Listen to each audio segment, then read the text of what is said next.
भारत और फितनतुल हिंद की बलूचिस्तान में दहशतगर्दी और गठजोड़ बेनकाब हो गया। जंगी महाज पर शिकस्त के बाद भारत ने नया प्रोपेगेंडा शुरू कर दिया। जाफर एक्सप्रेस वाकये की वीडियो नशर करके भारतीय चैनल्स की जानिब से दहशतगर्दों की पुष्टपनाही जारी है। जराये के मुताबिक भारतीय टीवी चैनल में BLA की वीडियो दिखाकर दहशतगर्दाना कार्रवाइयों को न सिर्फ सपोर्ट किया जा रहा है बल्कि दहशतगर्दी को खुले आम दिखाया जा रहा है। भारत ने हार तस्लीम करने के बजाय दहशतगर्दी को सहारा बना लिया और पाकिस्तान के खिलाफ नफरत फैलाने की नई चाल चल रहा है। दिफाई माहिरीन का कहना है कि जाफर एक्सप्रेस हमले की तशहीर से भारत का दहशतगर्दों से गठजोड़ पूरी तरह आया हो चुका है।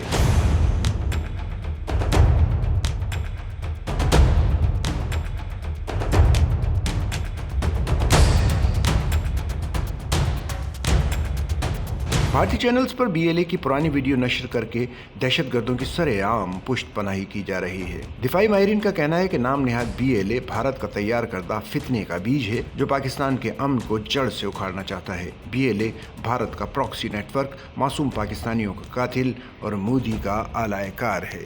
सच्चल न्यूज़ नेटवर्क की वीडियोस में खुशामदीद। नाजरीन, वीडियो से मुतालिक अपनी कीमती राय का इजहार कमेंट बॉक्स में ज़रूर करें और चैनल को सब्सक्राइब करें।